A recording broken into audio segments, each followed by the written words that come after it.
going to get tea. It's Stephanie White. She has had enough of what she has seen from the officials here today. Understandable frustration from Stephanie White. Couple of possessions in a row where Leah Boston got the fouls. I thought the first one should have been on Howard. And then here, as Petty's in there, Hillman kind of tosses her to the side a little bit, and that was the straw that broke the camel's back there. What's tougher? Starting game 1 down 6 players, or battling refs who seem determined to tilt the court at the worst possible moment? For the Indiana Fever, it felt like both.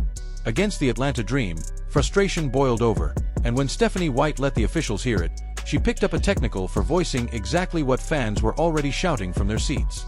This wasn't just about missed calls. It was about a team stitched together with tape and grit being forced to fight through injuries and questionable officiating. Bad luck. Maybe. But to many, it looked a lot closer to sabotage. Game 1 left fans furious, players livid, and the whole league buzzing. Did the Fever get robbed? Drop your take in the comments. We want to hear it. Players they have. So Caitlin Clark, Chloe Bibby right there on the bench. But then you have Sophie Cunningham, Sid Colson, Ari McDonald, all actually having to sit separate from the bench. You also have Damiris Duntis. Imagine stepping into the playoffs already down half your rotation before the opening tip. That was the nightmare staring down the Indiana Fever. And it wasn't just 1 or 2 losses. Caitlin Clark's groin injury had already ended her season. Chloe Bibby was out with a knee. Sophie Cunningham and Sydney Colson, both sidelined with knee issues of their own. Ari McDonald couldn't go with a bad foot. And then, less than 24 hours before Game 1, Damiris Dantas got pulled by concussion protocol. That's 6 players gone. 6 legitimate rotation pieces wiped from the lineup. And yet, the Fever still had to take the floor against an Atlanta Dream squad that was fully healthy, fully loaded. We got the injured reserves here with you guys, which last month, they just weren't able to travel. What does that mean to you specifically, just having them there? Yeah, I was super excited. I think just looking at the injured squad in itself, they just have a lot of knowledge. And so for us, just being able to listen to them, taking what they see, because obviously just them watching is going to be a different view than us on that court. And so super, super happy to have them with us. How is any of this fair? To the players or to the fans? Indiana spent the entire season grinding through this same kind of punishment just to lock down the 6th seed. Night after night, they clawed through games with lineups patched together like a puzzle missing half its pieces. And instead of finally getting a clean slate for the playoffs, they rolled into Atlanta with an inactive list longer than some teams' entire bench. Obviously, the injured players, they haven't been able to travel, some of them, but most of them are here now. Just how do they help kind of from a culture-wise and with just bringing some perspective with you guys? Yeah, I mean, we miss them every day on the court. So to be able to have them we had our plane, front of our plane, normally we have empty seats. It was filled on the way here. So, I mean, they bring energy, they bring light, they bring their vocal leaders, all of them. So to have them on this trip is huge. And I don't know how we're going to fit everyone on the bench. It's not that long. It's been packed recently. So I'm excited to see how we figure that out, but it'll be great to have them back with us. How is that fair to the players or even the fans? Indiana spent the entire season battling through this same kind of punishment just to scrape into the 6th seed. 4 months, they clawed their way forward with lineups pieced together like a puzzle missing chunks. And instead of earning a reset for the playoffs, they walked into Atlanta carrying an inactive list longer than some teams' bench. They're finally able to travel from a medical standpoint as well. So, I think having the whole group here, having those guys here gives us a little bit of a boost emotionally. And then having their perspective. I mean, you're talking about 3 point guards that are sitting on the sideline that can talk to our team in huddles, that can talk to our team, throughout the course of dead balls or when they come on and off the floor. This is where context matters. Look around the other playoff teams. They've got steady second options, dependable role players ready to step in when stars need a breather or get into foul trouble. Indiana didn't have that luxury. They were leaning on whoever was still standing, patching holes with tape, grit, and sheer stubbornness.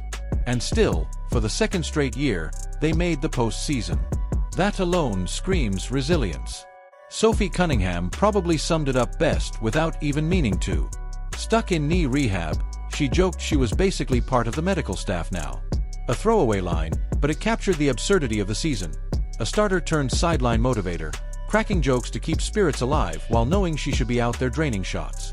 That's the Fever in a nutshell, finding ways to smile through the pain. And the wildest part? The injuries didn't stop them from swinging first in Game 1. Indiana stunned Atlanta early, built a lead, and played like they were too stubborn to notice the odds stacked against them. But of course, it couldn't stay that simple. Just when the Fever showed they could hang despite everything, the referees stepped in, and the entire game tilted.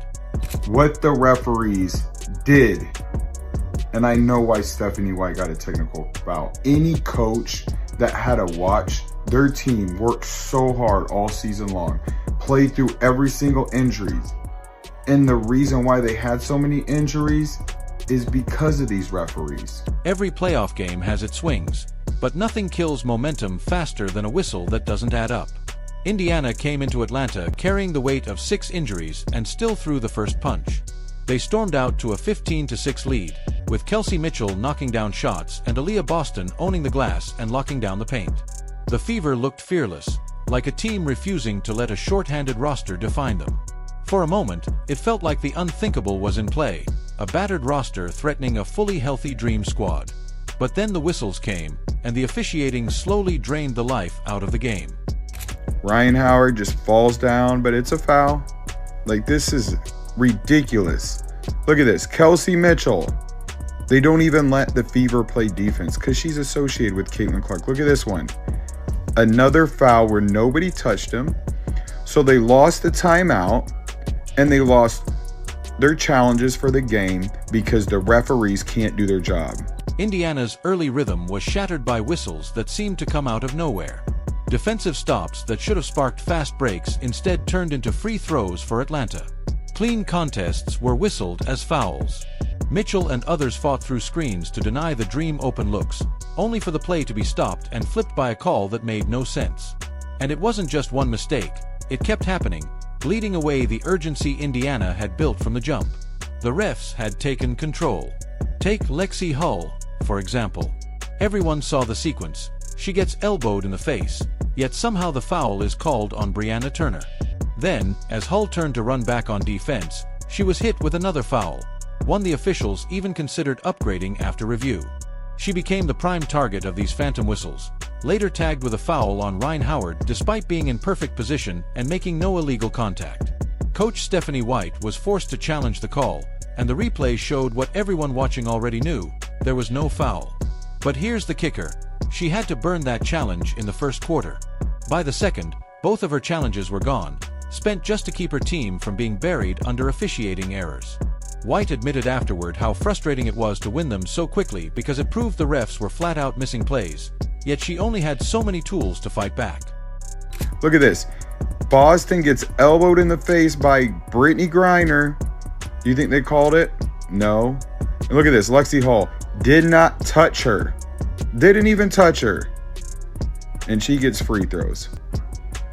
Here we go.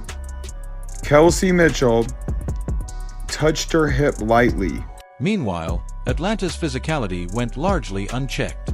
Fans saw Brianna Jones throw an elbow into Brianna Turner, or Brittany Griner muscle into Aaliyah Boston on post-ups, and nothing was called. The inconsistency turned every possession into a gamble. When Indiana put a body on someone, it was a foul. When Atlanta did the same, play on. That kind of lopsidedness doesn't just show up in the box score. It eats away at confidence, focus, and rhythm. Take Lexi Hull, tossed out of bounds with no whistle. Moments later, she goes for the ball and somehow she's the one whistled for a foul.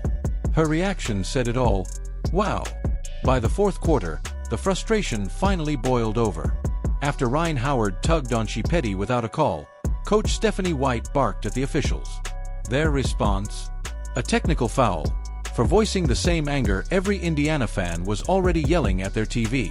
Well, Lexi, talk about the physicality of this game and knowing it's the playoff playing in such a physical game like today.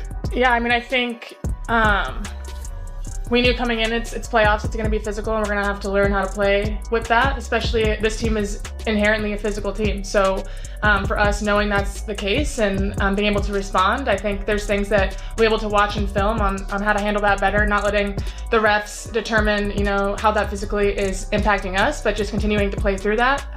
It's definitely something we're going to have to work on and watch film and get better at, but that's part of playoffs, and that's part of the thing that we're going to have to get better at moving forward in the series. Odyssey Sims was hit next, diving for a loose ball that should have been celebrated as hustle but was instead punished with a whistle.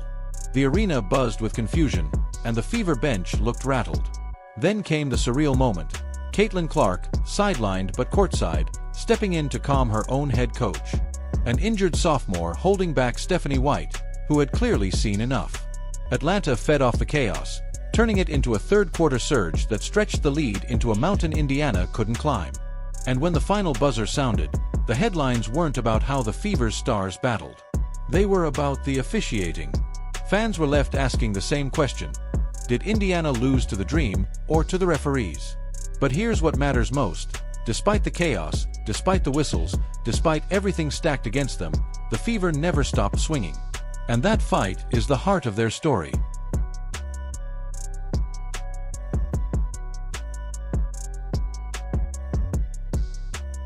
They didn't stop either. You'd think after 20 of them, look at this. So that's a foul, right? But watch when the Fever do it 2 times in a row, same exact thing. But it's not a foul when the Fever drive. Look at this. It's not a foul when the Fever get hit in the air, but the Dream get free throws. Same exact plays. Look at this one. What are you supposed to do? Just roll out the red carpet and give him a layup? She is not fouling her. They give her a 3-point play for putting her hands up. This series isn't just about wins and losses. It feels like survival. The Fever have been battered by injuries all season, then robbed of momentum by game-changing whistles, and somehow they're still preparing to fight again. Game 2 in Indianapolis isn't just another game. It's the first playoff matchup at Gainbridge since 2016, and everything rides on it. Fever fans need to bring all the energy possible because this is the moment that decides how the year closes. One game can still flip the entire narrative. Will the home crowd be the spark that keeps their season alive? Do you think the Fever was robbed by the refs? Let us know down in the comments below. Like, subscribe, and turn on all notifications so you never miss out. Click the video on the screen, and we will see you in the next one.